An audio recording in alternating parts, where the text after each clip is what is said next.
Today we are now going to do question 7 of step 2 2020. So this question is about complex numbers, but they aren't any more complex than real numbers.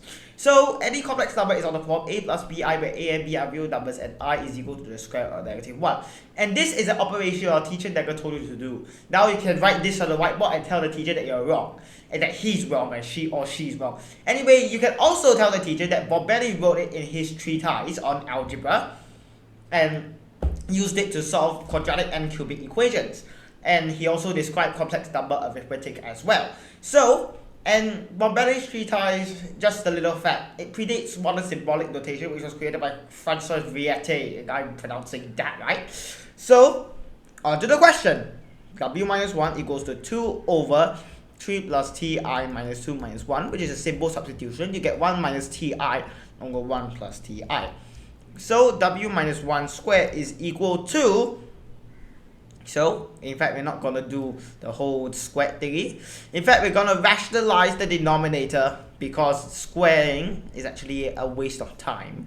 And then you have 1 plus t squared, because you're actually using the difference of squares oblate. But since you have an I, then that term's going to now be positive. So here are a few on the ways complex number arithmetic defies real number logic.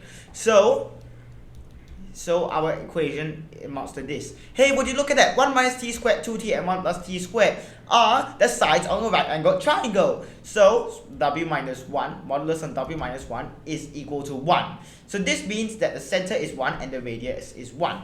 So let v be on the line. Real of z is equal to p. So that means z is equal to p plus ti. And I don't know what the numbers p and t are, but we're just gonna assume they exist. So 2 minus p minus 2c minus cti over p minus 2 plus ti. So w minus c squared is equal to 2 minus p minus 2c squared plus c squared t squared over p minus 2 squared plus t squared. And then for the modulus to be constant, you need to have c squared p minus 2 squared equals to 2 minus p minus 2c squared.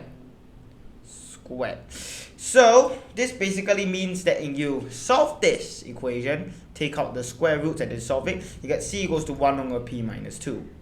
Right. So now we're going to calculate w. W equals to 2 over p minus 2 plus ti, and then we are going to have 2p minus 2 minus 2ti over p minus 2 squared plus t squared. So the imaginary part is going to be greater than 0 when t is less than 0. Why? Because the t is less than 0, then the imaginary part is going to be positive. Proving on my substitution into the equation.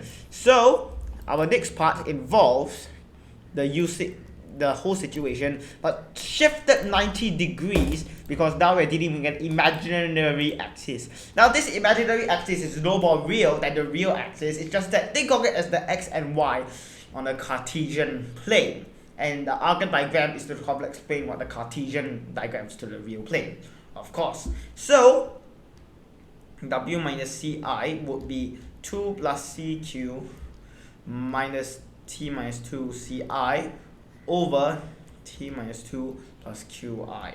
So w minus ci squared is equal to c squared t minus 2 squared plus cq minus 2 squared over t minus 2 squared plus q squared. So if you want the modulus to be equal yet again, so cq plus 2 squared equals to c squared q squared. So, and the only thing that can solve this is c equals to negative 1 over q.